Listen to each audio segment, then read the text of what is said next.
प्यारे बच्चों, कक्षा 8वीं हिंदी अ कोर्स की सहायक पाठ्यपुस्तक भारत की खोज का आज ये 6वां अध्याय अंतिम दौर एक, जिसका पहला टॉपिक है भारत राजनीतिक और आर्थिक दृष्टि से पहली बार एक अन्य देश का पुछल्ला बनता है। बच्चों, जो हम अभी तक पाठ पढ़ते चले आ रहे हैं, इतिहास के घटनाक्रम जिस गति से आगे बढ़ रहे हैं उसी क्रम में ये अगली कड़ी है कि जब भारत पर अंग्रेजी शासन का या कहिए कि अंग्रेजों का पूरी तरीके से नियंत्रण स्थापित हो जाता है। जिससे पहले के पाठ में हम लोग देख रहे थे कि किस प्रकार से अंतिम दौर में आते आते मराठा निजाम, मतलब ये आपके टीपू सुल्तान, हैदर अली और ये अंग्रेज, फ्रांसीसी, ये सारी जो पार्टियां थी आपस में लड़ रही थी। लेकिन अंत में आते आते ये चीज़ें स्पष्ट हो जाती हैं कि मतलब दो देसी और दो विदेशी रियासतों की जो लड़ाई अंतिम दौर में चल रही थी, एक अंग्रेज और फ्रांसीसी और दूसरे मराठा और टीपू सुल्तान। तो हम देखते हैं कि अंतिम लड़ाई अंग्रेजों और मराठों के बीच होती है, जिसमें मराठों की पराजय होती है और एक स्थिर, यानी अब कोई प्रतिद्वंदी अंग्रेजों का नहीं रह जाता है। भारत अभी तक तो उम्मीद थी कि कहीं न कहीं कोई परिवर्तन होगा, कोई सामने आएगा, लेकिन अब भारत राजनीतिक रूप से, आर्थिक रूप से एक गुलाम देश में परिवर्तित हो जाता है। तो वही बात इसमें है कि भारत में अंग्रेजी राज्य, देखिए भारत ऐसा नहीं था कि इससे पहले भी आक्रांता बाहर से आए थे और भारत के लोगों के ऊपर शासन किए थे, लेकिन उनसे अंग्रेजों की प्रकृति अलग थी। जो मूल अंतर यहाँ पे था, वो मूल अंतर यही था कि वो जब यहाँ पे आए तो यहाँ पे रच बस गए। जो कुछ किया, जो कुछ पाया, सब कुछ उन्होंने यहीं पे लगा दिया, यानी यहाँ पे जन्म लिया और यहीं अपनी कब्र भी खोदी। लेकिन उनमें से कोई भी ऐसा नहीं था जिसकी तुलना अंग्रेजों से, क्योंकि अंग्रेज अपने प्रकृति, व्यवहार और तंत्र में पूरी तरीके से 100% विदेशी थे।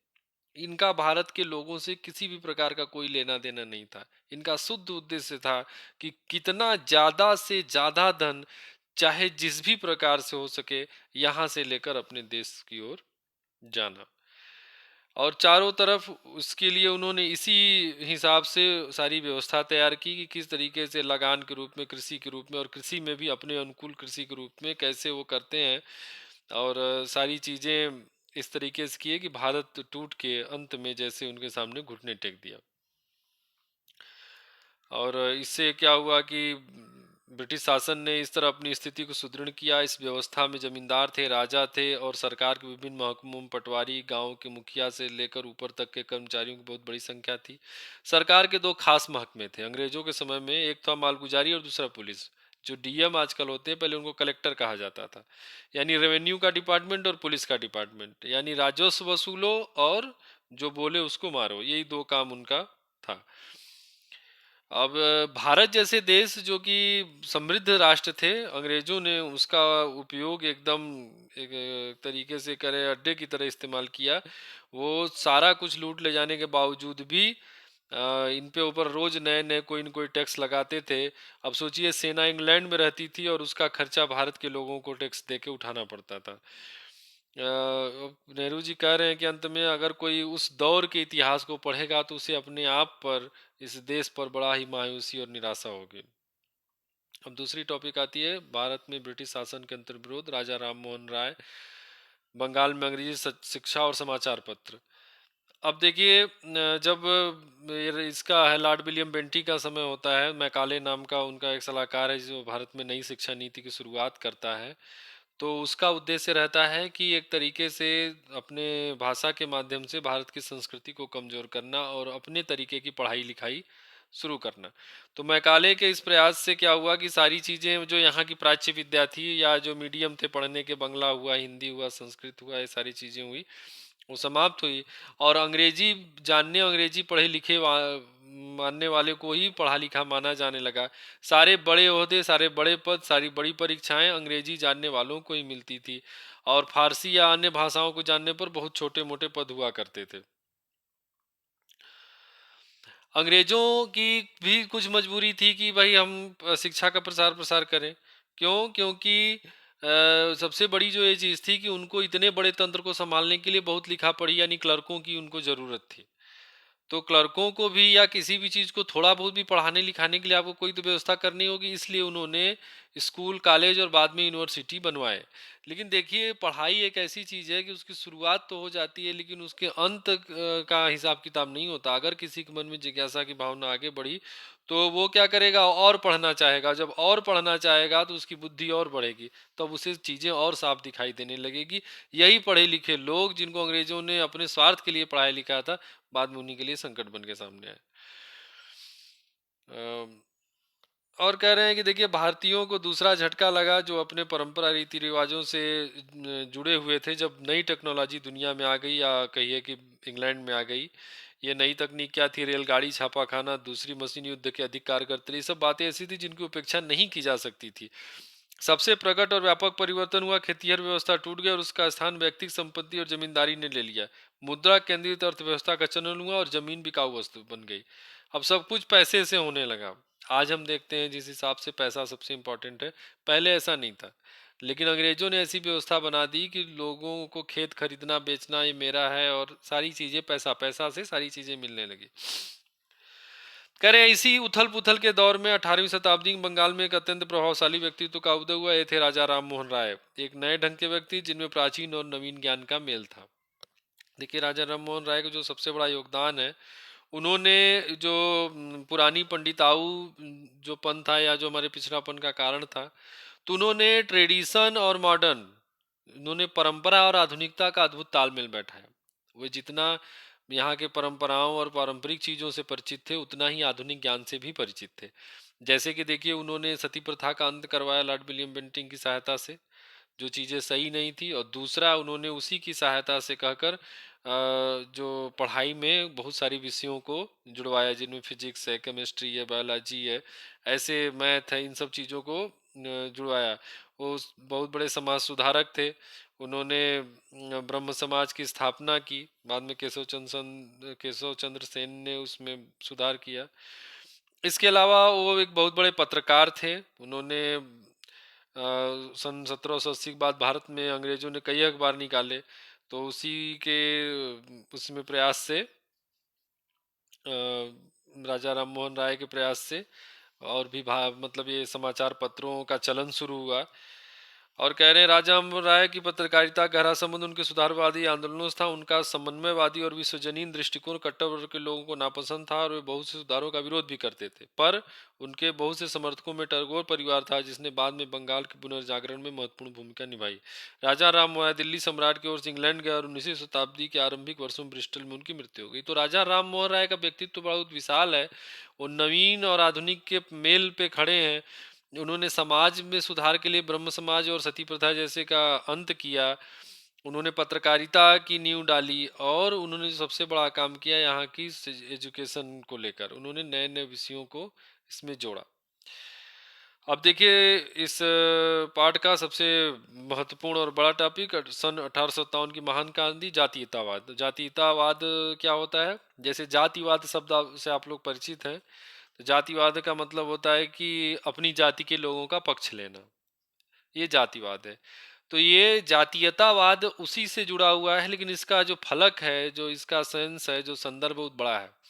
जैसे पूछा तुम कौन सी जाति के हो, तो लोग अपनी, जब गांव घर में रहेंगे तो अपनी जाति बताने लगेंगे, और ऊपर उठने पर भाई लोगों की पहचान, हमारी पहचान ही हमारी जाति है। जैसे लोकेलिटी में लोग ब्राह्मण क्षत्रिय फलना टिमका से जाने जाते हैं। आगे बढ़ते हैं तो कोई मिर्जापुर, कोई चंदौली, कोई बनारस वाले के नाम से जाना जाता है। अगर आप नोएडा, मेरठ, गाजियाबाद में पहुंचते हैं तो, दिल्ली में पहुंचते हैं तो यूपी वाला है, बिहार वाला है करके जानते हैं। और दुनिया में जब आप जाते हैं तो आप की जाति एक ही रह जाती है। वो कौन सी जाति है? कि हम सब भारतीय हैं। तो भारतीय होने का बोध, ये जो भारतीयतावाद है, ये जो राष्ट्रवाद है, यही है जातीयतावाद। और एक जाति एक राष्ट्र के रूप में हमारा उत्थान, जब सब लोग मिलकर राष्ट्र के बारे में सोचें। तो ये घटना घटी है सन 1857 में। ब्रिटिश शासन के लगभग एक शताब्दी के उपरांत बंगाल से उससे समझौता कर लिया। अकाल से नष्ट हुए किसान नए आर्थिक बोझों के तले पिस रहे थे। नया बुद्धिजीव और पश्चिम की ओर इस आशा से देख रहा था कि अंग्रेजी उदारता के सहारे ही प्रगति होगी। लगभग यही स्थिति दक्षिण और पश्चिम भारत में मद्रास और मुंबई में थी, लेकिन उत्तरी सूबों में ऐसा कोई झुकाव और समझौते की प्रवृत्ति नहीं थी। विशेष रूप से सामंत सरदारों और उनके अनुयायियों में विद्रोह की चेतना बढ़ रही थी। सामान्य जनता में भी असंतोष और तीव्र ब्रिटिश विरोधी भावना खूब फैली थी। ये तो सारी चीजें हो गई उस पृष्ठभूमि, लेकिन जो तात्कालिक कारण है 1857 कारण थी, जिससे आप लोग परिचित हैं कि जो गोली थी उसमें उसके कैप के रूप में गाय और सुअर की चर्बी का लगा होना। ये अफवाह सैनिकों तक पहुंची तो हुआ कि नहीं भाई, गाय हिंदू के लिए गाय और मुस्लिमों के लिए सुअर। जितना पवित्र हिंदुओं के लिए गाय, उतना ही घृणित मुस्लिमों के लिए सुअर है। और पता चला इन्हीं दोनों की चर्बी से बंदूक की गोली का कैप बनाया जा रहा है। तो इसका पता लगाने के लिए बैरकपुर गए। मंगल पांडे मेरठ छावनी के थे बंगाल में, वहां देखे तो उन्होंने सच्चाई पाई। तो सैनिकों को तो ये कोई बड़ा पद देते नहीं थे, उनके अंदर असंतोष तो था ही। उन्होंने मिलकर इस बात से उनका जो आत्मसम्मान है, जिसको जो ठेस पहुंची, उन्होंने एक साथ विद्रोह करने की योजना बनाई। लेकिन ये योजना समय से पहले ही अंग्रेजों को पता लग गई और इसकी शुरुआत वो पहले से करने, जिस हिसाब से लोग तैयार नहीं थे, मतलब प्लानिंग से पहले ही। इसका परिणाम ये हुआ कि जगह जगह सैनिक पकड़े जाने लगे, मारे जाने लगे। लेकिन अंग्रेजों ने जिसे जितना हल्का समझा था, एक सिपाही विद्रोह से ज़्यादा उसको नहीं देखते हैं, इतिहास में लिखते भी नहीं है, लेकिन वो बड़ा रूप ले लिया। बड़ा रूप इसलिए लिया कि जब सैनिकों ने मेरठ छावनी सीधे जाके बहादुर शाह जफर द्वितीय को भारत का सम्राट घोषित कर दिया, और चारों तरफ हर एक तरफ जो उत्तर में बड़े बड़े सैन्य सिपह सालार थे, सेनापति थे, या छोटे छोटे जो राजा थे, सामंत सरदार थे, उन्होंने अपने अपने जगह से ब्रिटिश झंडा को उखाड़ फेंका। जिनमें अपने वीर कुंवर सिंह हैं, तात्या टोपे हैं, लक्ष्मीबाई हैं, तमाम ऐसे नाना, ये अपना क्या नाम है, नाना फडणवीस। तो ये सारे लोग हर जगह जगह से विद्रोह शुरू कर देते हैं। तो ये विद्रोह, लेकिन अंत में जाके ये विद्रोह अंग्रेजों द्वारा दबा दिया जाता है। लेकिन होता ये है कि कुल मिला के कि ईस्ट इंडिया कंपनी का जो शासन था, परिणाम स्वरूप ईस्ट इंडिया कंपनी का जो शासन था हमारे देश के ऊपर, वो समाप्त हो जाता है। अब सीधे ब्रिटिश पार्लियामेंट यानी ब्रिटिश गवर्नमेंट, यानी जो महारानी विक्टोरिया थी, वो अपने हाथ में इस देश को ले लेती हैं कि भाई अब ये देश अब वहाँ से कंट्रोल होगा। तो उस वहाँ उससे पहले तक ईस्ट इंडिया कंपनी इस देश को चला रही थी, सोचिए आप। उसके बाद में जाके तब सीधे तौर पे कहा जाए तो अंग्रेजी सरकार का शासन भारत पे शुरू होता है। अब आगे देखिए, हिंदुओं और मुसलमानों में सुधारवादी और दूसरे आंदोलन। तकनीकी परिवर्तन और उनके परिणामों के द्वारा भारत से पश्चिम की वास्तविक टकराहट 19वीं शताब्दी में हुई। भारत विचारों के क्षेत्र में भी परिवर्तन हुआ। पहली प्रतिक्रिया अल्पसंख्यक अंग्रेजी पढ़े लिखे वर्ग तक सीमित थी, जो उसमें लगभग हर पश्चिमी चीज के प्रति प्रशंसा का भाव था। यहाँ अल्पसंख्यकों से बात मुसलमानों की हो रही है, जो सोचते थे कि बस अंग्रेजों जैसा बनना है, अंग्रेज ही महान है, उनका सब कुछ, मतलब हमको अंग्रेजों की कॉपी करनी है। हिंदू धर्म के कुछ सामाजिक रीति रिवाज से खिन्न होकर बहुत से हिंदू ईसाई धर्म की ओर आकर्षित हुए, और बंगाल में कुछ प्रसिद्ध व्यक्तियों ने धर्म परिवर्तन कर लिया। राजा राम मोहन राय ने हिंदू ब्रह्म समाज की स्थापना समाज सुधारवादी आधार पर की। उसके बाद केशव चंद्र सेन ने उसे लगभग ईसाई रूप दिया। बंगाल में उभरते हुए मध्य वर्ग पर ब्रह्म समाज का प्रभाव पड़ा, लेकिन धार्मिक आस्था के रूप में वो बहुत कम लोगों को थे। देखिए, जब किसी धर्म के ऊपर आक्रमण होता है तो वो अपने आप को और सिकोड़ लेता है, अपने आप को और ज़्यादा फिक्स कर लेता है। तो जैसे जैसे अन्य आंदोलन होते गए, वैसे वैसे हिंदू धर्म में और कट्टरता जड़ता बढ़ती गई। इस बात को समझने के लिए आप गुरुदेव रविन्द्रनाथ टैगोर का उपन्यास गोरा पढ़ सकते हैं।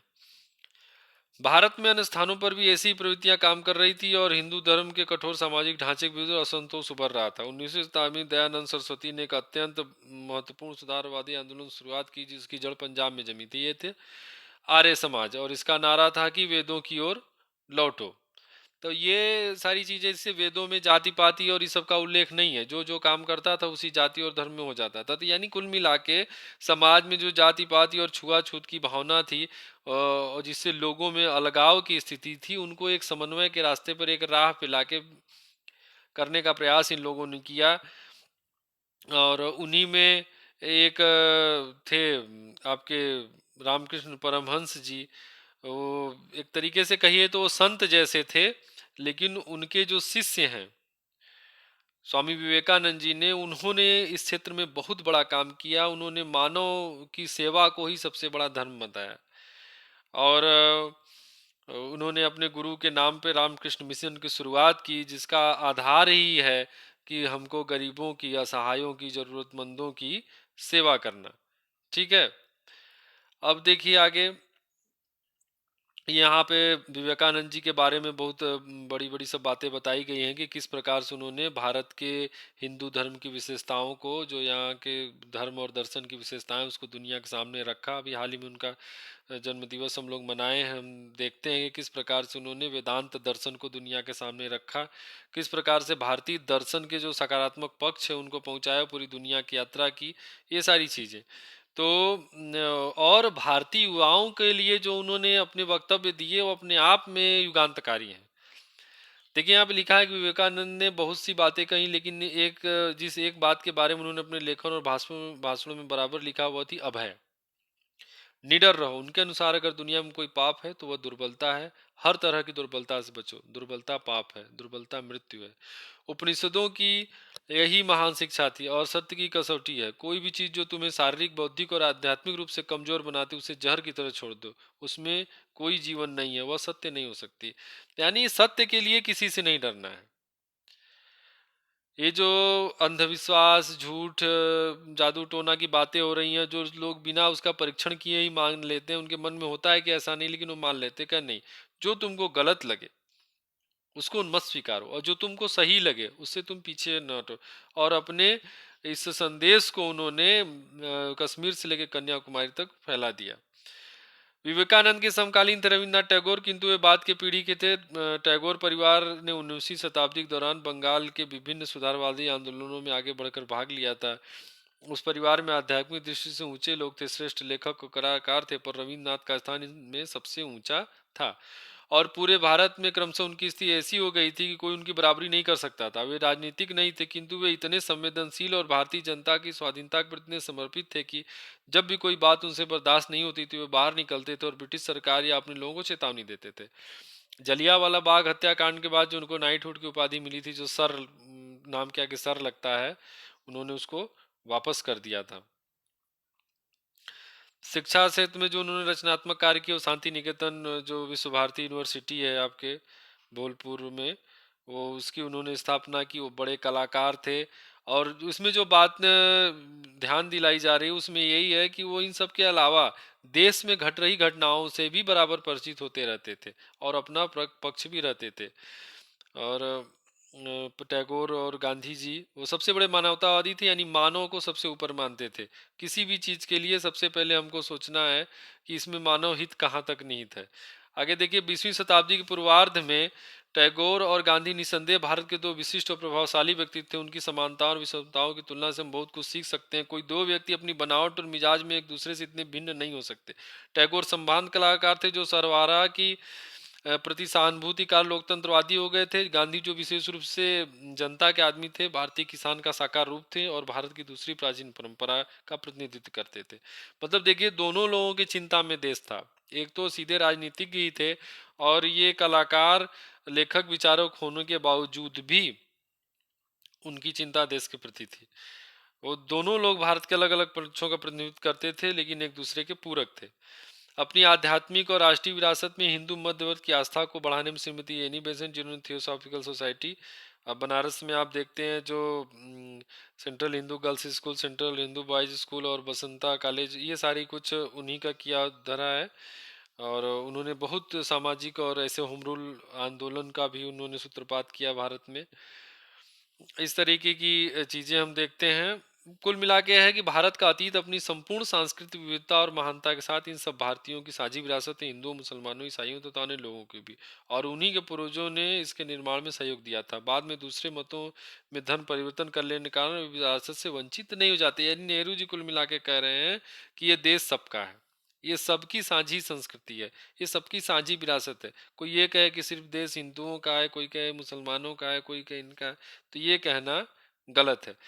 प्राचीन दर्शन और साहित्य, कला और इतिहास ने कुछ सांत्वना दी। राजा राम मोहन राय, दयानंद, विवेकानंद और अन्य लोगों ने नए विचारधारात्मक आंदोलन चलाए। एक ओर उन्होंने अंग्रेजी साहित्य की समृद्ध साहित्य धारा से रसपान किया, वहीं दूसरी ओर उसका मानस भारत की प्राचीन मनीषियों और सूरवीरों के विचारों और कार्यों से और उन पुरागाथाओं और परंपराओं से भरा था जिन्होंने अपने बचपन में आत्मसात किया था।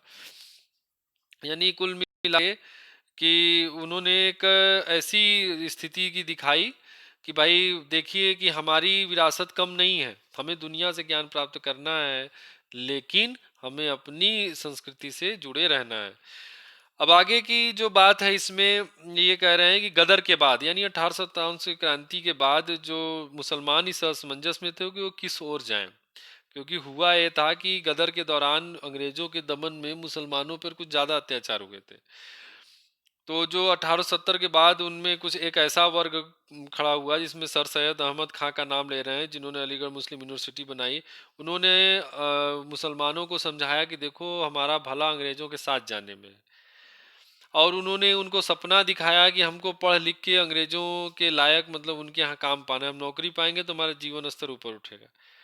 और उस समय के जो मुसलमान युवा थे, ऐसा नहीं कहा जा सकता कि सर सैयद अहमद खां का बहुत ज़्यादा प्रभाव था मुसलमानों में, लेकिन ये ज़रूर था कि उच्च वर्ग के मुसलमान जो कुछ लोग थे जो उनसे प्रभावित थे, और उनके उस कॉलेज का उद्देश्य ही था कि अंग्रेज़ों के लिए अच्छे क्लर्कों को उपलब्ध कराना। लेकिन बाद में कुछ ऐसे भी मुस्लिम हुए जिन्होंने उनकी इस विचारधारा और उनकी इस जड़ पे कुठार चलाया। उनमें थे सन 1912 में भारत में मुस्लिम दिमाग के विकास की दृष्टि से उल्लेखनीय है। उस साल दो नए साप्ताहिक निकलने शुरू हुए, उर्दू में अल हिलाल और अंग्रेजी में द कॉमरेड। अल हिलाल का आरंभ अबुल कलाम आज़ाद, कांग्रेस के वर्तमान संपादक जहरू जी जब ये लिख रहे हैं, ये 24 वर्ष के प्रतिभाशाली नवयुवक थे जो 15 से 20 वर्ष की आयु में अपनी अरबी और फारसी, यानी जो जब अब्दुल कलाम आज़ाद आए और जब इन्होंने मुसलमानों को अपनी विचारों से परिचित कराना शुरू किया, तब मुस्लिम हुआ जाने की नहीं, चाहे जो भी हो हमारे असली दुश्मन अंग्रेज हैं, क्योंकि ये हमें कभी भी उस दर्जे पर नहीं पहुंचा सकते जिसके हम अधिकारी हैं। ये हमारा उपयोग करेंगे, हमारा शोषण करेंगे, हमारा लाभ लेंगे, इससे ज़्यादा नहीं। अबुल कलाम आया इस पुरातन पंथी और राष्ट्रवादी भावना के गढ़ पर हमला किया। यह काम उन्होंने ऐसे विचारों के प्रसार से किया जिन्होंने अलीगढ़ की परंपरा की जड़ ही खोद दी। इस युवा लेखक और पत्रकार ने मुस्लिम बुद्धिजीवी समुदाय में सनसनी पैदा किया, तभी बुजुर्गों ने उन पर भवें चढ़ाई, पर युवा पीढ़ी के दिमाग में उनके शब्दों ने उत्तेजना पैदा की। और अंत में हम देखेंगे नेशनल कांग्रेस की स्थापना, जिसकी उन्होंने 1885 में की थी। और ये दौर है कि जब इसमें शुरुआत में दो वर्ग सामने थे, मतलब जब कांग्रेस एक में चल रही थी, लेकिन अंग्रेजों से मुक्ति को लेकर नेताओं में दो तरीके का वर्ग बन गया। एक जो चाहते थे कि नहीं, हमको अंग्रेजों के तरीके से ही उनको देश से बाहर निकालना है, अगर जरूरत पड़े तो हिंसा करना है। और दूसरा वर्ग ऐसा था कि जो हर हाल में अहिंसा के ही मार्ग को अपनाना चाह रहा था। तो 1907 में इसी प्रकार कांग्रेस दो हिस्सों में बंट गया, एक गरम दल एक नरम दल। ये वही समय है जिसमें कुछ ही समय पहले करजन ने बंगाल विभाजन कर दिया था और वहाँ पे हिंसा शुरू हो गई थी। मैं पूरा पढ़ देता हूँ, तिलक और गोखले के जीवन के बारे में भी हमको जानना जरूरी है। कह रहे हैं कि कांग्रेस की स्थापना जब 1885 में हुई, तब प्रौढ़ हुई तो एक नए ढंग का नेतृत्व सामने आया। ये लोग अधिक आक्रामक और अवज्ञाकारी अवज्ञाकारी यानी आज्ञा न मानने वाले थे, और बड़ी संख्या में निम्न मध्यवर्ग विद्यार्थी और युवा लोगों के प्रतिनिधि थे। बंगाल विभाजन के विरोध में जो शक्तिशाली आंदोलन हुआ था, उसमें इस प्रकार के कई योग्य और ओजस्वी नेता उभर के आए, लेकिन इसके सच्चे प्रतीक महाराष्ट्र के बाल गंगाधर तिलक थे, पुराने नेतृत्व के प्रतिनिधि, और कम उम्र के मराठा सज्जन गोपाल कृष्ण गोखले थे। क्रांतिकारी नारे हवा में गूंज रहे थे और संघर्ष अनिवार्य था। इस संघर्ष को बचाने के लिए कांग्रेस के बुजुर्ग नेता दादा भाई नेहरूजी, जिन्हें राष्ट्रपिता समझा जाता था, अपने अवकाश प्राप्त जीवन से वापस लाए गए। बचाव थोड़े दिन के लिए हुआ और सन 1907 में संघर्ष हुआ और उनमें पुराने उदार दल की जीत हुई। पर इसमें संदेह नहीं कि राजनीतिक दृष्टि से सजग भारत की बहुसंख्यक जनता तिलक और उनके समुदाय के पक्ष में थी, यानी उनको अंग्रेजों का मुंह तोड़ जवाब देने वाली जो भावना थी उस पक्ष में थी। कांग्रेस का महत्व काफी कुछ घट गया था और बंगाल में हिंसक गतिविधियां सामने आने लगी थी। ये 1907 के बाद का दौर है, जब बंगाल विभाजन का दौर है और जो कांग्रेस का विभाजन का भी दौर है। उसके बाद हम देख मतलब ये कुल मिला के अब आज़ादी की लड़ाई अपने अंतिम दौर में प्रवेश कर गई है। तो उसमें घटनाक्रम किस प्रकार से आगे बढ़ रहे हैं, उनका हम अध्ययन आगामी पाठों में करेंगे। तब तक के लिए धन्यवाद।